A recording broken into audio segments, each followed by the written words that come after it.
সাল্লাল্লাহু আলাইহি ওয়াসাল্লামের উপরে এই মহাগ্রন্থ আল কোরআন যখন নাজিল হলো, বিশ্ব নবী সাল্লাল্লাহু আলাইহি ওয়াসাল্লাম এই কোরআনকে সাথে নিয়ে কোরআনের দাওয়াত প্রত্যেকটি মানুষের দ্বারে দ্বারে প্রচার করে। অন্ধকার থেকে মানুষকে আলোর পথে নিয়ে আসার জন্য, পথহারা মানুষকে সঠিক পথের দিশা দেওয়ার জন্য প্রত্যেকটি মানুষের দ্বারে দ্বারে, প্রত্যেকটি মানুষের ঘরে ঘরে কোরআনের এই দাওয়াত প্রচার করা শুরু করলো।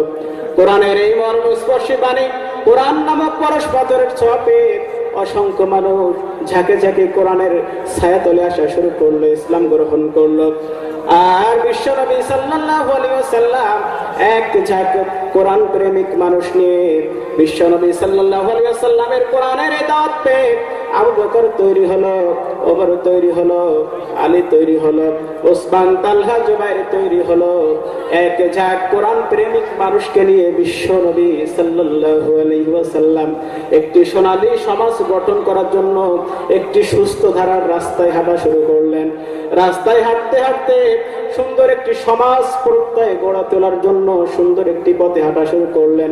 রাস্তায় হাঁটতে হাঁটতে হঠাৎ চামচিকা, বাদুড় আর হতুম পেজার সাথে দেখা হয়ে গেল। কথা বোঝেন নাই? বাদুড়, চামচিকা কারা? যারা দিনের আলো সহ্য করতে পারে না।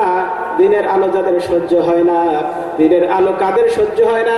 বিশ্ব নবী সাল্লাল্লাহু আলাইহি ওয়াসাল্লাম কোরআন দিয়ে একটি সোনালী জাতি তৈরি করবেন, সোনালী জাতি তৈরি করবেন, সোনালী একটি সমাজ তৈরি করবেন। কিন্তু আবু জেহেল, উতবা, সাইবা, মুগীরা যাদেরকে এই আলো সহ্য হবে না, তারা কিন্তু বাধা দেওয়া শুরু করলো। কথা বোঝেন নাই? আমার পুরো বাইরে বিশ্ব নবী সাল্লাল্লাহু আলাইহি ওয়াসাল্লামের পথে বাধা দেওয়া শুরু করলো। আবু জেহেল, উতবা, সাইবা, মুগীরা তারা চিন্তা করলো, মুহাম্মদ সাল্লাল্লাহু আলাইহি ওয়াসাল্লাম এই ধর্ম যদি প্রচার করে, এই কোরআনের আকর্ষণে, তাহলে মানুষ তো সুন্দর একটি সমাজ কায়েম করে ফেলবে। আমাদের ধর্মীয় ব্যবসা তো আর থাকবে না, আমাদের বিমূর্তি ধরে ফেলবে। এজন্য মুহাম্মদ যেন কোরআন প্রচার করতে না পারে, এজন্য তারা এক নাম্বার ষড়যন্ত্র হাতে নিল, এক নাম্বার কর্মসূচি হাতে নিল। মুহাম্মদকে হুমকি ধামকি দাও, মুহাম্মদকে মানসিকভাবে পেরেশানির ভিতরে ফেলো। আমার প্রিয় ভাইরা, বিশ্ব নবী সাল্লাল্লাহু আলাইহি ওয়াসাল্লাম প্রত্যেকদিন সকালে উঠে প্রত্যেকটি মানুষের দ্বারে দ্বারে, প্রত্যেকটি মানুষের ঘরে ঘরে কোরআনের মহিমান্বিত বাণী প্রচার করে বেড়ায়। এই জন্য আবু জেহেল চিন্তা করলো, প্রত্যেকদিন সকালে মুহাম্মাদের দরজার সামনে উঠে পচা নাড়ি ভুড়িগুলো রাখা লাগবে। কারণ মুহাম্মদ সাল্লাল্লাহু আলাইহি ওয়াসাল্লাম প্রত্যেকদিন সকালে উঠে সুন্দর একটি মন নিয়ে যেন কোরআনের দাওয়াত মানুষের দ্বারে দ্বারে পৌঁছাতে না পারে, এজন্য প্রত্যেকদিন সকালে আবু জেহেল উটের পচা নাড়ি ভুড়িগুলো বিশ্বনবীর দরজার সামনে রাখতো, যেন বিশ্বনবী সকালে উঠে উটের পচা নাড়ি ভুড়ি দেখে যেন মনটা খারাপ হয়ে যায়। আবার বলেন তো দেখি ভাইরা, এটা কি মানবতার পক্ষের কাজ নাকি মানবতা বিরোধী কাজ? আরো জোরে কান। নিশ্চয় মানবতা বিরোধী কাজ। তাহলে প্রমাণিত হয় মানবতা বিরোধী কাজের প্রথম উদ্যোক্তা কিন্তু তারা। বলেন না কেন? মানবতা বিরোধী কাজের প্রথম উদ্যোক্তা কিন্তু তারাই। কিন্তু বিশ্বনবী সাল্লাল্লাহু আলাইহি ওয়াসাল্লাম শত বাধা বিপত্তিকে উপেক্ষা করে আল্লাহর কোরআনের দাওয়াত প্রচার করা শুরু করলেন। তার কারণ হলো, কোরআন যে ব্যক্তির, যে মানুষের বক্ষ পিঞ্জরের সাথে স্থান করে নেয়, পৃথিবীর কোন শক্তি তাদেরকে সত্যের দাওয়াত থেকে দূরে রাখতে পারে না। যদি কোরআন না থাকে এ জীবনে, কি আছে আমার? পড়েন সবাই। যদি কোরআন না থাকে এ জীবনে, কি আছে আমার? কোরআন আছে, সবই আছে জীবনে আমার। কোরআন নাই, কিছু নাই, ব্যথারি পাহাড়। ঠিক না? কোরআন যদি না থাকে জীবনে, মরণে, কি আছে আমার? যদি কোরআন না থাকে এ জীবনে, কি আছে আমার? একটু জিকির করেন, লা ইলাহা ইল্লাল্লাহ।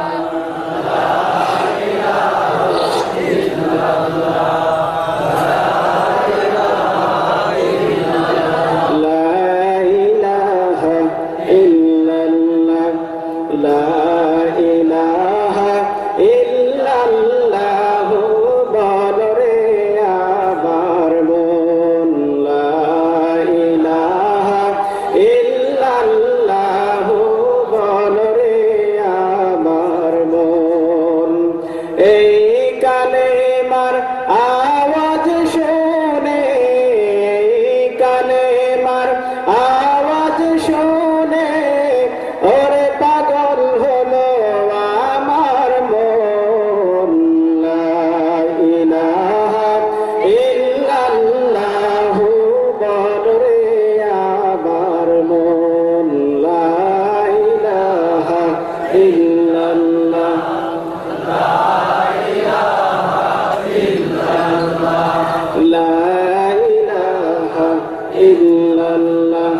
লা ইলাহা ইল্লাল্লাহ মুহাম্মাদুর রাসূলুল্লাহ। আমার প্রিয় ভাইরা, প্রথম নাম্বার ষড়যন্ত্র করে যখন বিশ্বনবীর ইসলাম প্রচার করা ঠেকাতে পারলো না, 2 নাম্বার তারা ষড়যন্ত্রের কর্মসূচি হাতে নিল। 2 নাম্বার ষড়যন্ত্রটা কি? বিশ্বনবী সাল্লাল্লাহু আলাইহি ওয়াসাল্লাম ছোটকাল থেকেই দরিদ্রের কষাঘাতে কিন্তু তিনি বড় হয়েছেন। বিশ্বনবী যেন সুন্দর একটি ধর্ম প্রচার না করতে পারে, এজন্য তারা ষড়যন্ত্র স্বরূপ দেখলো। বিশ্বনবী যখন মায়ের গর্ভে অবস্থান করছিলেন তখন তিনি তার বাবাকে হারিয়েছেন। যখন জন্মের 6 বছর বয়সে তিনি তার জননী মাকে হারিয়েছেন। 8 বছর বয়সের সময় তার বাবাকে, তার দাদা আব্দুল মুত্তালিবকে হারিয়েছেন। দরিদ্রের কষাঘাতে বিশ্বনবী বড় হয়েছেন। আবু তালিবের ঘরে যেদিন খাবার হয়েছে, বিশ্বনবীর পেটে সেদিন খাবার গিয়েছে। আবু তালিবের ঘরে যদি কোনোদিন কোনো কারণে কিংবা অর্থনৈতিক দৈন্যতার কারণে আবু তালিবের ঘরে যদি আগুন না জ্বলে, আমার নবী বিশ্বনবী মুহাম্মাদুর রাসূলুল্লাহ সাল্লাল্লাহু আলাইহি ওয়াসাল্লাম নীরবে নিভৃতে নির্জনে ক্ষুধার যন্ত্রণা সহ্য করেছে। আমার প্রিয় ভাইরা, কাফেরদের ধারণা হলো মুহাম্মদ দরিদ্র পরিবারে বেড়ে উঠেছে, একজন এতিম সন্তান, ওকে যদি টাকা পয়সা ধন দৌলতের লোভ দেখাও, টাকা পয়সা গাড়ি বাড়ি ক্ষমতার যদি লোভ দেখাও, তাহলে হয়তো দিন প্রচার থেকে দূরে সরে আসবে। কেউ কেউ বললো না, মুহাম্মদ একজন টকবকে যুবক আর বিয়ে করেছে 40 বছরের একজন বিধবা পৌড়া নারী। মুহাম্মদ এখন 25 বছরের টকবক একটা যুবক, আর বুড়ির সাথে বিয়ে করার ফলে দাম্পত্য জীবনে যেমন সুখ পাওয়ার কথা তেমনটা হয়তো পায় নাই। এজন্য মুহাম্মদকে যদি সুন্দরী নারীর সংস্পর্শে এনে দাও, সুন্দরী নারীর যদি তার লোভ দেখাও, তাহলে হয়তো এই দিনের এই দাওয়াত থেকে সে দূরে সরে যাবে। আমার প্রিয় ভাইরা, কাফের বেঈমানেরা সরা পরামর্শ করে মুহাম্মদ সাল্লাল্লাহু আলাইহি ওয়াসাল্লামের কাছে গেল, বলল, মুহাম্মদ এই ধর্ম ছেড়ে দাও, এই কোরআন নামক ধর্ম স্পর্শে বাণী প্রচার করা ছেড়ে দাও। তার বিনিময়ে নারী চাও নারী দিব, টাকা চাও টাকা দিব, গাড়ি চাও গাড়ি দিব, বাড়ি চাও বাড়ি দেব। বিশ্বনবী সাল্লাল্লাহু আলাইহি ওয়াসাল্লাম ডাক দিয়ে বলেন, চাচা তোমরা বলতেছো, প্রস্তাব দিয়েছো ভালো কথা, কিন্তু আমার কথা একটু শুনে রাখো। তোমরা আমাকে যেটা দিতে পারো সেটা তো দূরের কথা, তোমাদের পক্ষে যেটা আমাকে দেয়া সম্ভব নয়, ওই আসমানে তারকা সূর্য এনে যদি আমার হাতে তুলে এনে দাও, তার বিনিময়েও আমি 70 দিন প্রচার করতে বিরত হতে পারি না। আমার প্রিয় ভাইরা, 2 নম্বর ষড়যন্ত্রে যখন কোনো কাজ হলো না, 3 নম্বর ষড়যন্ত্র করা শুরু করলো। আমার ভাইরা, 3 নম্বর ষড়যন্ত্র কি? বললো, এত পরামর্শ হুমকি ধামকি দিয়ে যখন কোনো কাজ হলো না, এখন মুহাম্মাদের বিরুদ্ধে একটা কাজ করা যায়, সেটা হলো অপপ্রচার চালাও, মিথ্যা অপপ্রচার চালাও। তখন সবাই পরামর্শ করে বললো, কে মিথ্যা কথা বলবে। পরামর্শ করে বৈঠকে সিদ্ধান্ত হলো বিশ্ব নবীর উপরে মিথ্যা অপবাদ দেবে ওলীদ ইবনে মুগীরা। ওলীদ ইবনে মুগীরাকে বললো, বেটা তোর তো চাপায় জোর ভালো, তুই এই দায়িত্বটা নে। কথা বুঝেন নাই? মিথ্যা কথা তারাই বলতে পারে যাদের চাপায় জোর বেশি। কথা বলেন? মিথ্যা কথা তারাই বলতে পারে যাদের চাপায় জোর বেশি। মিথ্যা কথা দেখেন, ইলেকট্রনিক মিডিয়া, প্রিন্টিং মিডিয়া দিয়ে প্রত্যেকদিন টেলিভিশনের পর্দা যদি দেখেন, সত্য মিথ্যা বলে যাচ্ছে, মুখে একটু বাদেও না, ঠিক কিনা বলেন? অবস্থা দেখে মনে হয়, মিথ্যা কথার ফুলঝুরি দেখে মনে হয় প্রত্যেকটা জানো এক একটা ওলীদ ইবনে মুগীরার ভাইরা ভাই। সবাই শোনো, ওলীদ ইবনে মুগীরা তোমার তো চাপায় জোর ভালো, তুমি এই দায়িত্বটা নেও। তখন বলছে, আচ্ছা সবাই মিলে যেহেতু আমাকে দায়িত্ব দিয়েছো, তাহলে আমি একটু পরামর্শ করি, আমি একটু চিন্তা ভাবনা করি কেমন এটা নেওয়া যায়। আমার প্রিয় ভাইরা, ওলীদ ইবনে মুগীরা দীর্ঘদিন চিন্তা চেতনা করার পরে চিন্তা করলো যে সামনে তো উকাস মেলা চলে আসতেছে, সারা পৃথিবীর ভিতর থেকে মানুষেরা উকাস মেলায় সবাই শরীক হবে। পৃথিবীর ভিতরে ওই সময় বৃহত্তম একটি মেলা হতো উকাস মেলা নামে। এই মেলায় পৃথিবীর ভিতর থেকে সমস্ত দেশ বিদেশ থেকে অনেক মানুষ আসবে।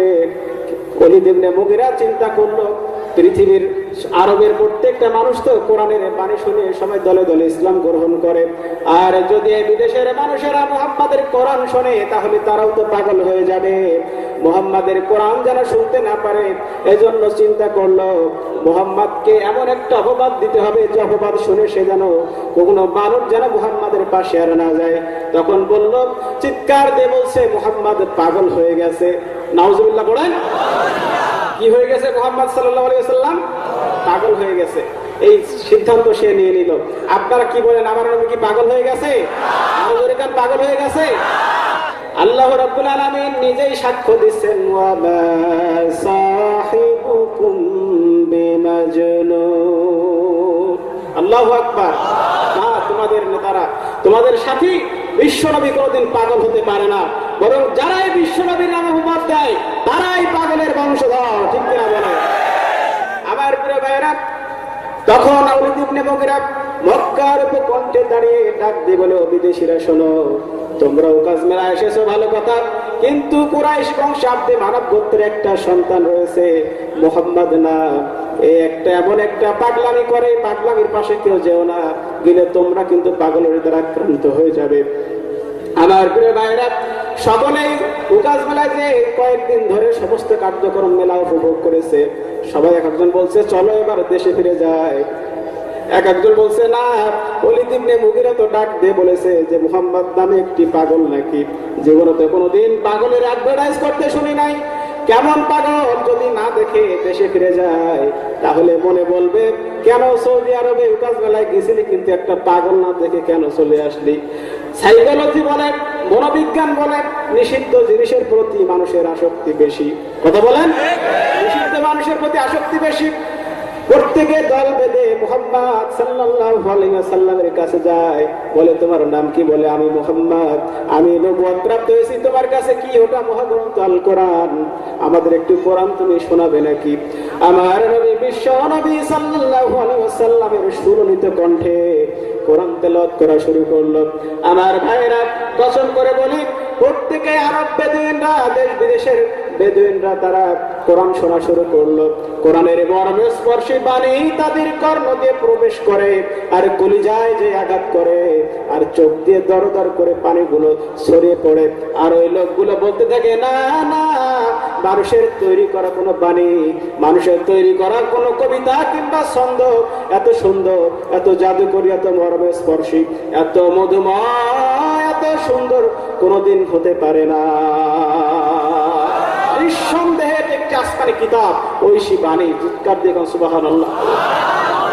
আমার প্রিয় ভাইরা, এত ষড়যন্ত্র করে, এত সলা পরামর্শ করে যে উপাধি দিল পাগল, এই পাগল দিয়েও কিন্তু কাজ হলো না। ওই পাগলের হাতের কোরআন সবাই শুনে মুসলমান হয়ে গেল। যারা উপস্থিত কোরআন শুনে চোখ দিয়ে পানি ছেড়ে দিয়েছে, তারা বলছে না ঐশী বাণী, সুতরাং আমরা আর বেদিন থাকতে চাই না, কাফের থাকতে চাই না। মুহাম্মদ আমাদের হাতটা নিয়ে কালেমা আর ওই মধুময় পানিটা পড়ে দাও, লা ইলাহা ইল্লাল্লাহু মুহাম্মাদুর রাসূলুল্লাহ। আমার ভাইরা, এত পরামর্শ করে, এত পরিকল্পনা করে কোনো কাজ হয়নি। তখন তারা সিদ্ধান্ত নিল, আমার প্রিয় ভাইরা, স্পেস বাই কথা হবে, একটা কথার মিস্টেক হবে না। মনোযোগ যদি আকর্ষণ যদি না করে থাকেন, কথা মিস্টেক করবেন। বিশ্বনবী সাল্লাল্লাহু আলাইহি ওয়াসাল্লামের বিরুদ্ধে এত পরিকল্পনা করে যখন কোনো কাজ হলো না, তখন বলল তার বিরুদ্ধে মিথ্যা প্রকল্প চালালাম, হুমকি ধামকি দিলাম, মানসিক অস্বস্তি দিলাম, টাকা পয়সা ধন দৌলত গাড়ি বাড়ি ব্যবহার করলাম, নারী ব্যবহার করলাম। কোন প্রস্তাবিত মুহাম্মদ সাল্লাল্লাহু আলাইহি ওয়াসাল্লাম এই সত্য দিক থেকে তো দূরে থাকে না, তাকে দূরে রাখতে পারলাম না। এখন আসো সেক্রেটারিয়েট মিটিং করি, একটা মন্ত্রী সভার বৈঠক ডাকি, এখন আইন করে তাফসীরুল কোরআন মাহফিল বন্ধ করা লাগবে। ঠিক না? চলো শোনো, আসো আমরা সিদ্ধান্ত নেই, আইন পাশ করে মুহাম্মাদের কোরআন প্রচার করতে হবে। বলেন তো দেখি, তারা গোপনে যে পরামর্শটা করেছে, ওই পরামর্শটা আল্লাহ কোরআনের ভিতরে দিয়েছে। কারণ যুগে যুগে আবু জেহেল, উতবা, শাইবা, মুগীরা থাকবে না, কিন্তু তাদের রক্ত নিয়ে যারা দুনিয়ায় শাসন কার্য পরিচালনা করবে, ও মুসলমানেরা তোমরা বুঝতে আর বাকি থাকবে না, ওদের রক্তের ভিতরে কিন্তু আবু জেহেলের রক্ত প্রবাহমান। কিনা বলে? তারা কি সিদ্ধান্ত নিল? কোরআনুল কারীমের ভিতরে স্পষ্ট করে সেটা বলে দিলেন, ওয়াকালাল্লাযীনা কাফারু লা তাসমাউ লিহাযাল কুরআন ওয়ালগাউ ফীহি লাআল্লাকুম তাগলিবুন। আবু জেহেল, উতবা, শাইবা, মুগীরা তারা সিদ্ধান্ত নিয়ে ফেলেছে, তারা আইন পাশ করে ফেলেছে, মুহাম্মাদের কোরআন শুনতে দেওয়া যাবে না, মুহাম্মাদের কোরআন শোনো না, মুহাম্মাদের কোরআন তো শুনবেই না, এবং যারা শুনতে চায় তাদেরকে শুনতে দেবে না। কোরআন যেখানে প্রচার করো সেখানে বাধা দাও, সেখানে 144 ধারা জারি করো, সেখানের পাশে যাত্রা ড্যান্স আয়োজন করো। যদি এটা করো তাহলে তোমরা সফল কাম হতে পারবে। ঠিক কিনা বলেন? আমার প্রিয় ভাইরা, আজকে আমরা সমাজের ভিতরে তাকিয়ে দেখি কারা 144 ধারা জারি করে তাফসীরুল কোরআনের মাহফিলে উলঙ্গ ড্যান্স যেখানে হয় সেখানে আজকে 44 ধারা জারি নাই। যাত্রার প্যান্ডেলে রাত 12টার পরে উলঙ্গ হয়ে নাচে যে নর্তকী, তার সেখানে 144 ধারা জারি নাই। 144 ধারা জারি কোথায়? কোরআনের তাফসীর মাহফিল যেথায় 144 ধারা জারি করে রাত 12টার পরে নর্তকীরা উলঙ্গ ড্যান্স করে, তার জীবনের নিরাপত্তা আছে। অথচ তাফসীরুল কোরআন মাহফিল যারা করে তাদের জীবনের নিরাপত্তা নাই। ঠিক করে বলে? কোরআনের মাহফিল 144 ধারা জারি করে, তাদের রক্তের ভিতরে আবু জাহেলের রক্ত প্রবাহমান।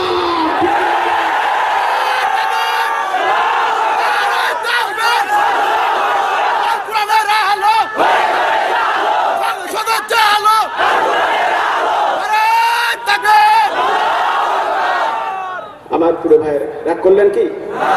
রাগ করলেন কি? আমার প্রিয় ভাইরা, বিশ্ব নবী সাল্লাল্লাহু আলাইহি ওয়াসাল্লাম ভগ্ন মন নিয়ে বসে আছেন। তার কারণ কি? তার কারণ হলো যেদিকে যায় সেদিকে তো বাধা, পিছন দিক চাই পিছন দিকে বাধা। কোরআনের দাওয়াত প্রচার করব, সামনে যায় সামনে বাধা, ডানে যায় ডানে বাধা, বামে যায় বামে বাধা। কোরআনের দাওয়াত প্রচার করব, পাহাড় পরিমাণ বাধা। কি করব? কোন দিকে যাব না, কোনটা রাখবো, কোনটা করব? বিশ্বনবী চিন্তা করে মাথা নিচু করে ভগ্ন হৃদয়ে বসে আছেন। হঠাৎ করে জিবরাইল আলাইহিস সালাম চলে আসলেন, ডাক দিয়ে বলেন, ইয়া রাসূলুল্লাহ, আপনি চিন্তিত হবেন না, মন খারাপ করবেন না, ভগ্ন হৃদয় হবেন না। বিশ্ব নবী সাল্লাল্লাহু আলাইহি ওয়াসাল্লাম জিবরাইল আলাইহিস সালামের দিকে তাকালেন, ইয়া রাসূলুল্লাহ, আল্লাহ তাআলা আমাকে পাঠিয়ে দিয়েছেন, ইয়া রাসূলুল্লাহ, এই পৃথিবীর বুক থেকে আপনাকে উৎখাত করার জন্য কাফের বেঈমানেরা চরম ষড়যন্ত্র শুরু করে দিয়েছে। আপনার নাম নিশানা পৃথিবীর বুক থেকে মুছে ফেলে দেওয়ার জন্য চরম ষড়যন্ত্র চলছে। আল্লাহ তাআলা আমাকে পাঠিয়ে দিয়েছেন এবং বলে দিয়েছেন, ইযা যুকিরতু যুকিরতা মাই, ইযা যুকিরতু যুকিরতা মাই। হে নবী, এই পৃথিবীর ভিতরে আল্লাহ নামের জিকির যতদিন থাকবে, আল্লাহ নামের অস্তিত্ব যেমন পৃথিবীর কোনো মানুষ মুছে ফেলতে পারবে না, ঠিক তেমনি পৃথিবী যতদিন থাকবে ততদিন আমার নবী মুহাম্মাদের নাম থাকবে, পৃথিবীর কোনো ব্যক্তি এটাকে মুছে দিতে পারবে না। আল্লাহুম্মা সাল্লি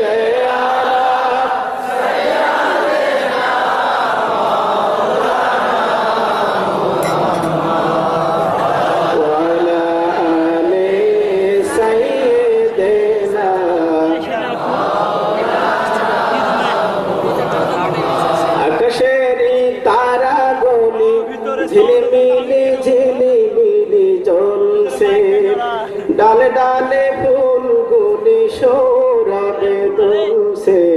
পড়েন সবাই, আকাশেরই তারাগুলি, আকাশেরই তারাগুলি ঝিলিমিলি ঝিলিমিলি জ্বলছে, ডালে ডালে ফুলগুলি সৌরভে দুলছে। রাসূল এসেছে, হাবিব এসেছে, রাসূল এসেছে, হাবিব এসেছে। আরব দেশে কাবার পাশে মানবের সেরা, মানবের কোলে চন্দ্র দোলে গাছে গাছে পাখিরা তাই গান ধরেছে আবার আরব দেশে কাবার পাশে মানবের সেরা মানব এসেছে আমেনার কোলে চন্দ্র দোলে গাছে গাছে পাখিরা তাই গান ধরেছে হুজুর এসেছে রসুল এসেছে রসুল এসেছে হাবিব এসেছে আকাশেরই তারাগুলি ঝিলিমিলি ঝিলিমিলি জ্বলছে ডালে ডালে ফুলগুলি সৌরভে দুলছে রসুল এসেছে হাবিব এসেছে হুজুর এসেছে হাবিব এসেছে